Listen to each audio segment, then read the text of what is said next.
Pemerataan dan reformasi regulasi energi di Indonesia merupakan upaya pemerintah untuk memastikan akses energi yang adil dan terjangkau bagi seluruh masyarakat, sekaligus mendukung transisi ke energi yang lebih bersih dan berkelanjutan.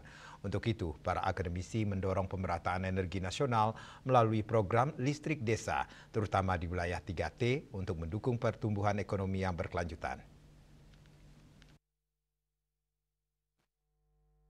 Akademisi Fakultas Ekonomi dan Bisnis Universitas Udayana Igede Oktora memaparkan listrik merupakan infrastruktur dasar yang memiliki dampak langsung terhadap pertumbuhan ekonomi masyarakat di desa, sehingga pihaknya menyambut baik program listrik desa yang digagas Presiden Prabowo Subianto. Namun sosialisasinya harus diintensifkan sehingga banyak masyarakat yang mengetahui hal tersebut. Selain itu pihaknya juga menekankan pentingnya mendorong pemanfaatan energi terbarukan EBT sesuai potensi lokal, baik tenaga surya, air maupun angin agar listrik yang dihasilkan lebih ramah lingkungan. Sebenarnya Bali ini merupakan salah satu daerah yang memang menjadi pionir terkait Net Zero, dan sudah banyak program-program pemerintah, sudah banyak aksi-aksi terkait kebijakan iklim. Akan tetapi dari berbagai kajian bahwa yang menjadi bottleneck adalah untuk implementasinya. Bagaimana kita mengimplementasikan hal ini, bagaimana kita mensosialisasikan hal ini kepada masyarakat sehingga masyarakat juga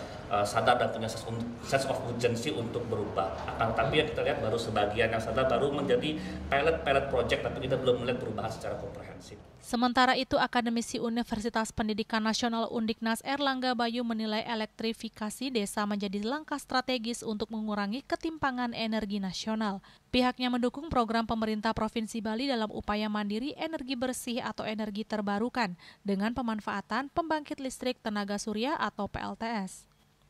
Saya sangat setuju dengan program pemerintah provinsi itu Bali bisa mandiri energi supaya nggak tergantung sama Jawa. Itu biar nggak kayak kemarin mati lampu, dan kalau bisa mandiri energinya juga energi bersih.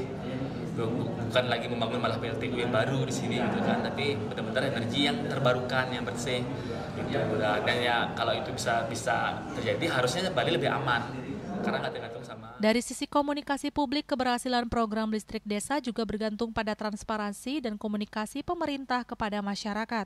Komunikasi publik yang konsisten akan menumbuhkan kepercayaan masyarakat terhadap agenda transisi energi nasional.